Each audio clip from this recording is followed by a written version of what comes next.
Assalamualaikum warahmatullahi wabarakatuh. Siswa sekalian, salam sejahtera bagi kita semua.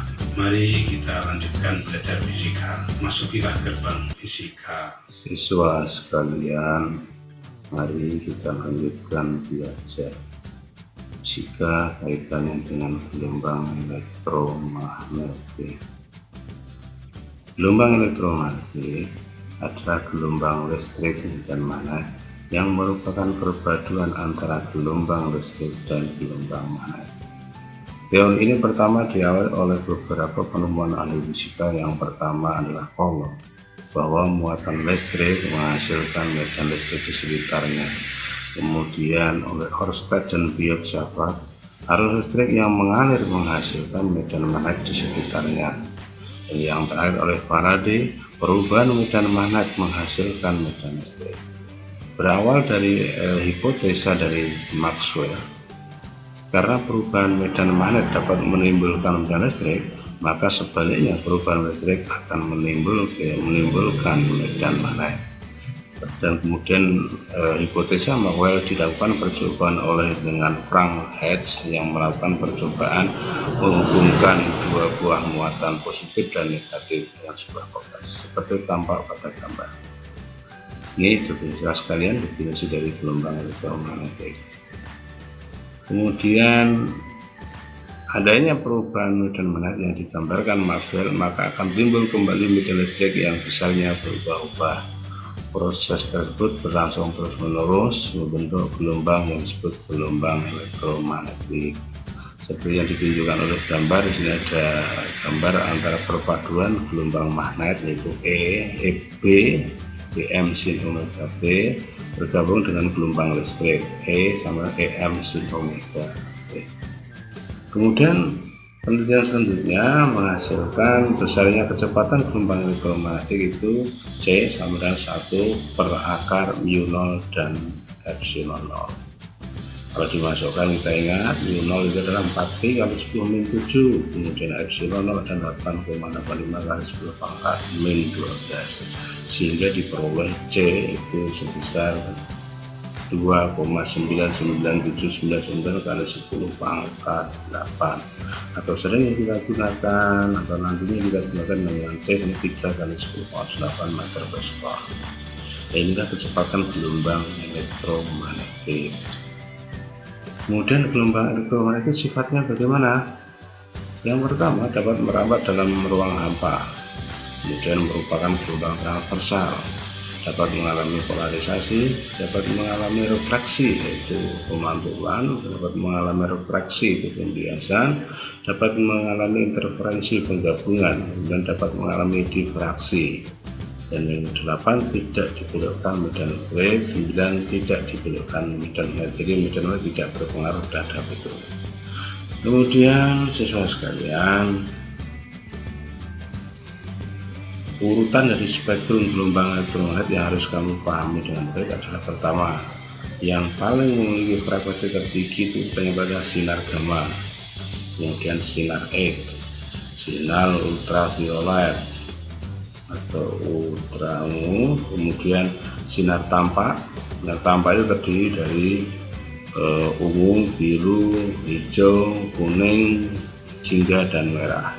Kemudian berikutnya sinar inframerah, berikutnya gelombang mikro atau radar, gelombang TV, dan gelombang radio.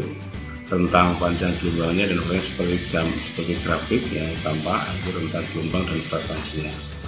Nah, kalau bagaimana aplikasinya dalam kehidupan, maka tampak sekali nanti sinar gamma itu biasanya untuk USG, sinar X untuk ronsen, untuk foto, ya. Kemudian ultraviolet itu untuk USG juga bisa digunakan.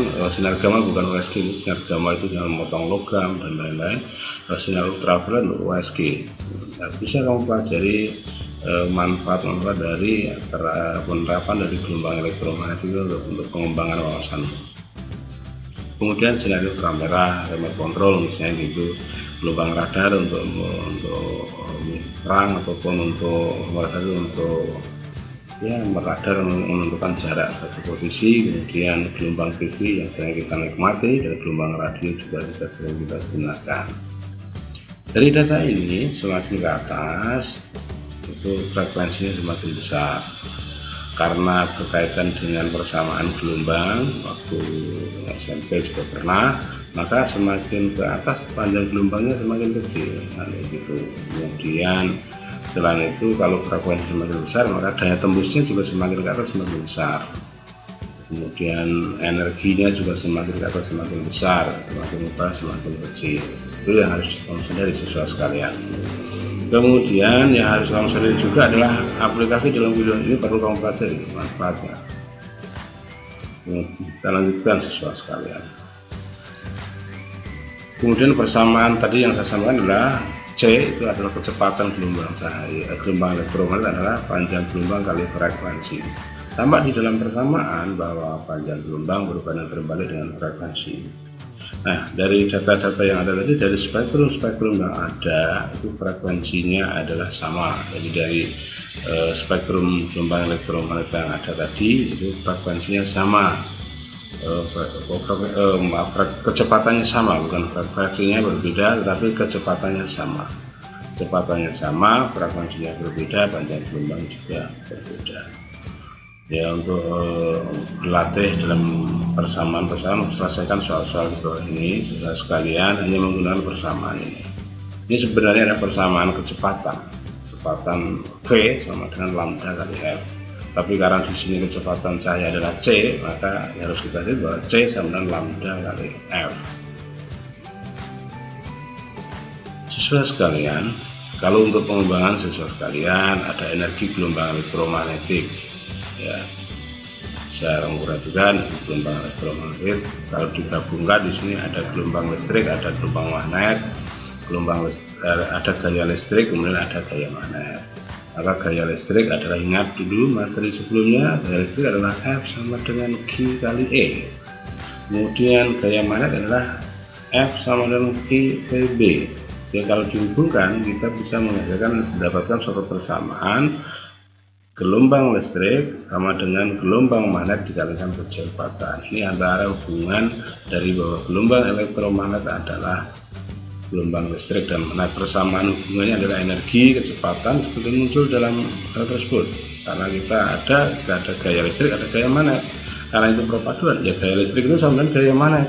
Jadi diperoleh persamaan bahwa Q F sama dengan Q kali E, sementara F magnet adalah Q PB. Kalau dipadukan maka menghasilkan persamaan E sama dengan medan E itu kuat medan listrik sama dengan kuat medan magnet kalikan kecepatan. Siswa sekalian, di sini kuat medan listriknya adalah sering dikatakan juga dengan amplitudo medan listrik. Ya, amplitudo medan listrik itu sebenarnya adalah E maksimumnya sebenarnya. Kalau itu berupa persamaan gelombang. Akan ditinjau lebih lanjut jika nanti Anda akan belajar fisika lebih lanjut.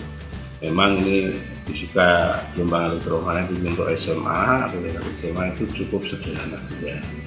Silahkan dipelajari lebih lanjut kaitannya dengan gelombang elektromagnetik. Ingat siswa sekalian bahwa materi gelombang elektromagnetik ini adalah materi yang cukup sederhana, tapi pengembangannya luar biasa, aplikasinya luar biasa. Banyak teori-teori yang harus kamu baca supaya wawasan fisika kamu semakin bagus. Jadi memang materi ini cukup menyajikan bagi dalam kehidupan perkembangan fisika untuk tingkatan lebih lanjut di perguruan tinggi. Demikian siswa sekalian penjelasan singkat mengenai materi gelombang elektromagnetik.